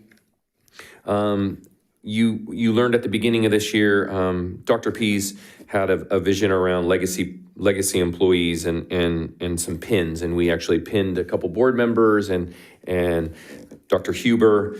And so this week, throughout this week, cabinet members are delivering the legacy employee pin. So just a reminder, legacy employee pin is someone who works in our district, who graduated or was promoted from one of our schools. And we're out and we're taking pictures. We had folks out today. I know Dr. Pitt was at Kinney today. I was at Russell Ranch today. I got to sit crisscross applesauce on a carpet at Russell Ranch in a kindergarten class. And I didn't know how hard it would be to do that and how hard it would be to stand up after that. Getting old is awesome. So I will say that our employees are surprised and overwhelmed. It's a nice pin, but it's a pin. But how appreciative they are that they feel seen and cared for, and how much we appreciate them for growing up in our community and returning to work in our community. So as finishing out are exemplifying in the month of November how we are trying to model care for people as one of our collective commitments. Thank you so much to our union partners and all of our employees out there. Happy Thanksgiving. So many people have earned a week off. Some of us will be working a couple days next week, but for those who have the whole week off, enjoy the week off. Happy Thanksgiving. All right, thank you, sir. Board member Evelyn. Hello. Okay. Just as Superintendent Swanson mentioned, at Cordova, we also had a food drive in collaboration with Vista Del Lago to support the students and the families affected by the SNAP benefits or other food insecurities with food and hygiene products. And then today was the first basketball boys game, home game. And ASB had a Thanksgiving feast, so I got to eat lots and lots of cultural and yummy food. And then we have Thanksgiving break coming up, but I was discussing with Addie, is it really gonna be a break for us? Because UC and CSU apps deadline is December 1st, so I'm gonna be grinding on just finishing those up. And then a Spirit Week is coming up for Cordova High, and we have decided on the days of December 1st and the 5th. And then December 2nd, me and Addie have a CSBA Student Board Member Program Conference at the Safe Credit Union. So I'm very excited to meet new people and connect with other people, yeah. And then Addie wanted to apologize for for missing most of the board meeting. But she's at her cross-country senior night, so she left me a mini essay to read out for her board member report. So she says, if you walked on to Vista's campus this week, you would have been bombarded by bells, cheers, and loud music of student government officers collecting cans for Vista's Spirit of Vista Giving Drive that collected canned food and non-perishable goods to be donated to local food banks. Vista also collected menstrual hygiene products as a part of a hygiene drive organized by Vista's Menstrual Equity Club. And additionally, Vista's cross-country varsity boys and girls team qualified for the state cross-country meet, which is next Saturday. Vista's student Abby Lynn also qualified for state and girls golf. And that is it for both of us. Happy Thanksgiving. Thank you, ma'am. Board member Charlon. Shalom Charla. Okay, sir. Thank you. Happy Thanksgiving, everyone. And, I want to start with one very touchy thing for me. I want to start with the citizens of Folsom and Rancho Cordova for trusting me and voting in this seat here. This is my first year. And you all know I'm a first generation immigrant. You all can hear I still have a thick accent, very thick. And there are so many, people like me, but they don't have a voting power yet. But still, You all trusted me and have seen me through and put me in this seat. Thank you. All the citizens, everyone watching, and all of you. And also, I want to call out one more very important thing. I can't achieve this one back home in my mother country. So the profound United States Constitution is giving me the power for those humble people, serving people, to put me in this. Thank you again. One more time. This is my first year, being here. And in addition, for sure, my colleagues, this is my first year. You guys held me. This is almost a year. I want to sincerely thank you. I know I was not perfect on knowing the processes, but you guys helped me in a big way. And my buddy, thank you. And he's helping me here with my beard too. And all your cabinet team. Everyone here, cabinet team. I know sometimes, I ask questions. I have to ask those questions to learn myself. I always, put that in front of you, but you guys handle me very well. Thank you again. Of course, my good friend, Rishal and Martha. I know, oh my God, it's a big deal keeping up with these, board members here, but you guys, so awesome. Thank you again. And my union friends, this is again my first year. I still haven't met some of you, but I promise I'm going to turn into my second year to meet all of you, to exchange my ideas and my thoughts as well. But for all the teachers who are watching, each and every one, and the classified staff, everyone, and our leadership, sir, please pass my sincere appreciation. This is the time I really want to take 2 minutes, even though I wish I could have asked my president to. I'm going to take this extra minute to thank each and every one of you. And this is what I'm going to again conclude. To start with, thank you for giving me this leadership role to serve all of you.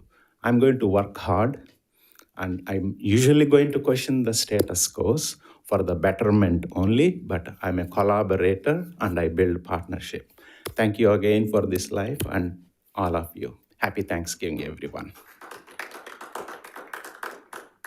All right, Board Member Reed. Just want to wish everybody a very happy Thanksgiving, and that's all I have. Thank you. Thank you, sir. Board Member Larrett. Yeah, I just have one quick thing. I just want to remind everyone that the Giving Machine is opened up at the Galleria Mall, and we will have it there until the 8th. And we do have a local charity in there this year, and the local charity from our particular area is Jake's Journey Home. So if you go to the Giving Machine, you can select different items that are for different, I think there's 4 local charities and then 4 international charities. This year, the featured animal is a goat, so you could buy a baby goat for a village somewhere overseas. So, or a local charity here. So if you make it up to the Galleria Mall, go check it out. It's downstairs over by the Christmas tree. And you just punch in your number and you can select the different items and it drops in and then it goes to the different charities. So last year for the Rancho Food Hub, we raised like $45,000 for just that one local charity. So just a reminder. So thank you so much and have a good Thanksgiving. All right, thank you, ma'am. Board Member Lofthouse. I also don't have that much this evening, and I don't want to steal your thunder if you're going to talk about the hats. Okay. We had a student earlier that dropped off approximately, if I had to guess, I think there's probably close to 200 beanies that Crochet Club at Folsom High and teamed up with, okay, perfect. Teamed up with the Lions Club, and they crocheted beanies and dropped them off and for our students in need. And so I just wanted to acknowledge her for bringing them. She was too nervous to make a presentation this evening, but next year she said she would. So I wanted to acknowledge her and her gift to Folsom Cordova. And that's all. Happy Thanksgiving. Right, thank you. Yeah, I was going to mention that, and I appreciate working with her and her mom and trying to get her here, and that she wanted to go to different schools to drop beanies off. I said, hey, just bring it here, do a presentation, and we'll accept them. But like Board Member Lofthouse said, she's coming back with more donations, but she's going to bring a couple of her friends, I think 2 more people from Sac City Unified to come up and do a special presentation for the board and the district. The section semifinals is this Friday, this Friday at Folsom High. Please come out and support Folsom's team. I'm looking forward to it. Might be a really good game against Monterey Trail. I think our superintendent used to be involved with Monterey Trail. So, Go Bulldogs. Yeah, I don't know. Okay, I just wanted to make sure that you're not on the other side. But anyway, in all seriousness, this is actually my last full public meeting as president, and it's been exciting for me. I've welcomed the opportunity to interact with each and every one of you, working with this incredible staff of this district. I thank you for all your work, putting together presentations and recognizing those groups every meeting. I mean, it meant a lot to me to show the diversity of this district. I will admit, I think I bit off a little bit more than I can chew because I did not anticipate chairing a statewide conference next week, and I'll be glad when that's over, or week after next. And then being part of the CIF, not only the Board of Managers, but the statewide federation. So I want to say to those schools that I didn't visit, I apologize. I'm now starting to get into the swing of things and taking a day off or two from work to go out and visit. I did have the opportunity to go to Folsom Middle, Sutter Middle, and Theodore Judah, where I visited both that 2nd grade class and that 4th grade class that was brought up in discussion earlier today. But I've enjoyed this, sitting up at this dais, working with my colleagues, having the opportunity to discuss different items and making the right decision for, and I think what Mr. Smith said, our customers. Those are our students. So it's been a good ride. I look forward to sitting in on the meeting on December 1st to talk about, is it the 1st or? Which meeting? The pre-org, the 8th, okay. See, it couldn't be the 1st because I've got a board meeting, another board meeting. But yeah, I look forward to the conference. I will be so glad when that's over. Like I said, I've been going for the last 9 years, and it's always been a learning experience. I learn something new every time I go. And I hope this time when our board members go that they pick up those nuggets of knowledge. And student board member, you are going to have fun. I'm going to tell you that right now. You're going to have a good time. Other than that, like I said, thank you. I appreciate all the support. And with that, I wish you all a very happy Thanksgiving. Hopefully you'll have a chance to enjoy family and recharge and come back after that and keep doing the good work that you do. So I thank you all for riding with me on this. And with that being said, we'll move on to advanced planning. And item A is the next board meeting. The superintendent would, and we have that study session December 8th, is in person only, no broadcast. And then the regular board meeting and annual organizational meeting is December 11th. Any questions, any comments from the board on that? Cool. We'll go on to our 12-month board calendar. Superintendent, do you have anything on that? Nothing on the 12-month board Okay, calendar. thank you. Rochelle and I are working hard to make sure these are evenly paced for us for the year. Yep. Appreciate that. And fee, suggested future agenda items. And those are up. Any board comments, any additions and or subtractions from that? All right. Hearing none. Ms. Rochelle? Yes, I just wanted to formally recognize about the item Mr. Reed was asking for consensus on. Yes. We could formally address that. That was on pulling the boundary topic. There's consensus. Yeah. Yeah, there was We had consensus on that. Yep. Okay. Okay. With that, we do not need to go back to closed session. And if there's nothing else for the good of the order, I will adjourn this meeting.